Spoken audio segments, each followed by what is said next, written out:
Today is 21st January 2026. Good morning, good afternoon, and good evening, wherever you are watching us from. Welcome to Dalsan English News Bulletin. Many thanks for joining us. I am Mohammed Saido. Here are the top stories for the day.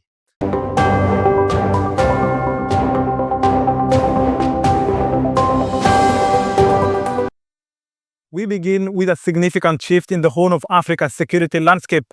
Somalia and Qatar have officially entered a new era of military cooperation. In a high-level meeting in Doha, Somalia's Defense Minister Ahmed Moallim Fiqi and Qatari Sheikh Saud bin Abdurrahman Al Thani signed a landmark defense cooperation agreement. This move comes at a sensitive time following Mogadishu's decision to sever ties with the UAE. Our reporter Ifrah Noor with more. Somalia and Qatar have formalized a new defense cooperation agreement following high-level talks in Doha.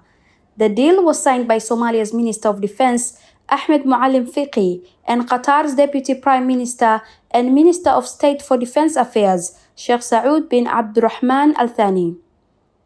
According to officials, the agreement focuses on cooperation in military training, capacity building, and the exchange of expertise. It is expected to support the continued development of Somalia's national security institutions.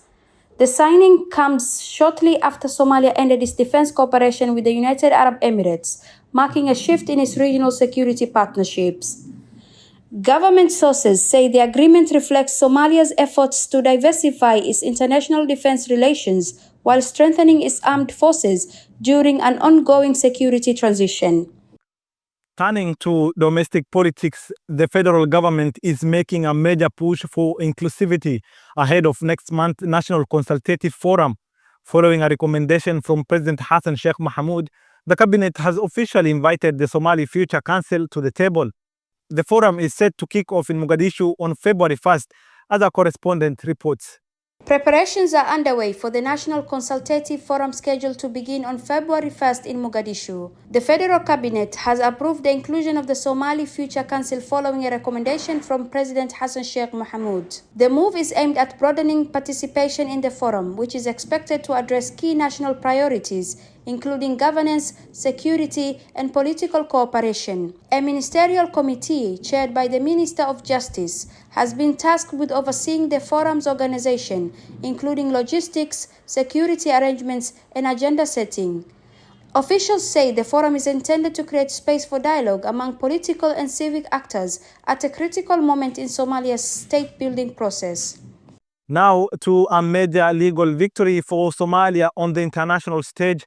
The East African Court of Justice in Arusha has cleared the way for 9 Somali representatives to finally take their seats in the East African Legislative Assembly.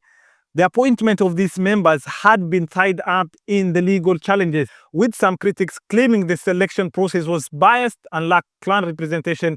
However, the court ruled that those claims lacked evidence. The East African Court of Justice has ruled in favor of Somalia, clearing the way for 9 Somali representatives to take their seats in the East African Legislative Assembly. The appointments have been delayed due to legal challenges questioning the selection process. Petitioners argued that the nominations were unfair and did not adequately reflect clan representation. However, the court found no evidence to support those claims, ruling that the selection process complied with Somalia's established power-sharing framework. The decision lifts a previous injunction and allows Somalia's delegation to formally join legislative proceedings within the East African community. Finally, a developing story out of the Lower Juba region is causing a massive communication blackout. Somalia's largest telecom provider, Hormuz, is accusing Kenyan forces of crossing the border and destroying a critical mobile network facility in Duya Garon. As reported, nearly 30,000 people have lost not just their phone signal, but access to mobile money services, which are a lifeline during the current drought. Thousands of residents in parts of Lower Juba are facing a communications blackout following damage to a mobile network facility in Duya Garon. Hormuz Telecom has accused Kenyan forces of crossing into Somali territory and destroying the facility, an allegation that Kenyan authorities have not yet publicly addressed. The company says the damage has cut off phone services and mobile money access for nearly 30,000 people in the area. Local residents say the disruption has had serious consequences, particularly during the ongoing drought, as mobile money is widely used to access basic goods and humanitarian assistance. That's it from our newsroom today. For more stories, visit our website www.radiodalsan.com or our social media platforms at Dalsan English.